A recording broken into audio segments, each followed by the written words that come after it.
The U.S. intelligence community has just made public, just declassified its report on the killing of journalist and American resident Jamal Khashoggi.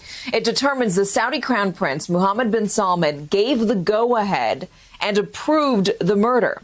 Quote, we base this assessment on the Crown Prince's control of decision-making in the kingdom, the direct involvement of a key advisor and members of Mohammed bin Salman's protective detail in the operation, and the Crown Prince's support for using violent measures to silence dissidents abroad, including Khashoggi.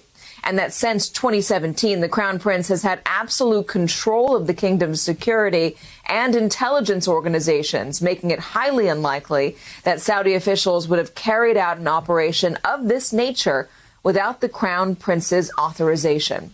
Khashoggi was killed and dismembered in the Saudi consulate in Turkey in 2018. Joining me now is Pulitzer Prize-winning Washington Post national security correspondent Greg Miller, and the author, who is also the author of The Apprentice, Trump, Russia, and the Subversion of American Democracy. He and Jamal Khashoggi were colleagues at the Post. Also with me is Richard Engel, NBC News Chief Foreign Correspondent. Gentlemen, thank you. So the president, Greg, President Biden had a phone call with the King of Saudi Arabia yesterday. Did this come up? The White House readout leaves that unclear. But White House officials have told us at the Post, and I've seen it reported elsewhere, that the purpose of the call was to lay the groundwork for the release of this document. It was to warn that this is coming and this is why.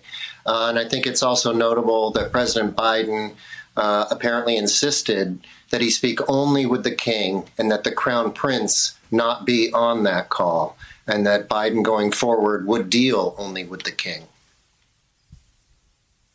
We also just got some news from the State Department, a statement on a new policy that they're announcing called the Khashoggi ban, which will, quote, allow the State Department to impose visa restrictions on individuals who, acting on the behalf of a foreign government, are believed to have been directly engaged in serious extraterritorial counter dissidents. It goes on to say the State Department is imposing restrictions on 76 Saudi individuals. I wonder, is that going to apply to the Crown Prince?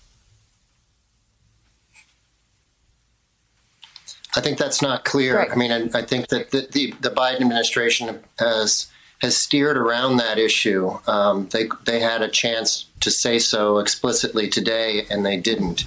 But what they've done is important because it makes clear that what happened to Jamal Khashoggi is actually part of a much broader campaign, violent campaign of suppression by the Crown Prince.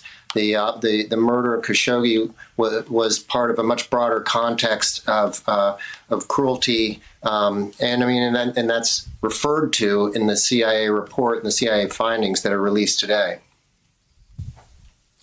So it's unclear, I guess, as at the moment, what the United States might do beyond this, if they might do anything beyond what the State Department has just announced. But Richard, you've covered the region for so long. Just explain to us the relationship between the United States and Saudi Arabia and why the president might not feel as free to seek retribution as some would imagine he would be.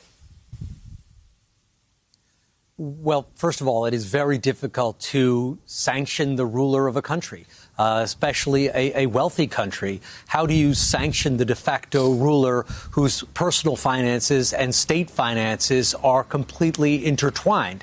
So in practical terms, to try to isolate him, isolate his finances would be difficult. You could make him a pariah, however, and I think that is what President Biden is trying to do. It is an absolute snub to say that the president will not talk to the Crown Prince, won't talk to the de facto ruler, will only talk to the king. It also speaks to the succession plan. It suggests that the United States is not completely buying into the succession plan. There is still the king, King Salman, in power, and King Salman has made it clear that he wants the Crown Prince, his son, to take over.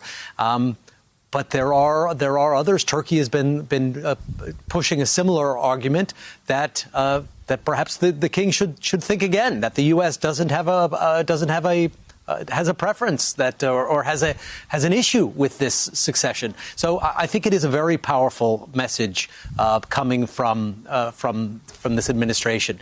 In practical terms, I think that is probably the stronger part, expressing such clear political disapproval for the ruler of an ally, the de facto ruler of an ally. And Syria, and Richard, I'm sorry. What about the airstrikes on Syria last night? The first major airstrikes from the Biden administration.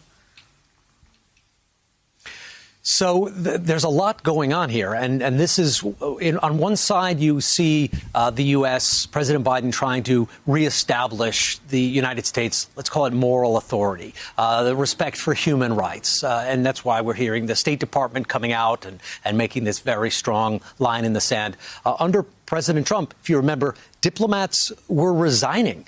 Diplomats felt that they were in an immoral position, that they couldn't defend their job, couldn't defend President Trump, couldn't defend the administration because it was cozying up to dictators, because it was turning a blind eye to actions like those, according to this report, taken by the Crown Prince. So you have that. And then at the same time, you have President Biden trying to establish his, let's call it military bona fides, trying to show Iran that he means business, that while President Biden wants to renegotiate with Iran, wants to engage in diplomacy, that he's no softy and that he will not be pushed around on the negotiating table with military actions in Iraq or elsewhere to try and push the U.S.'s hand.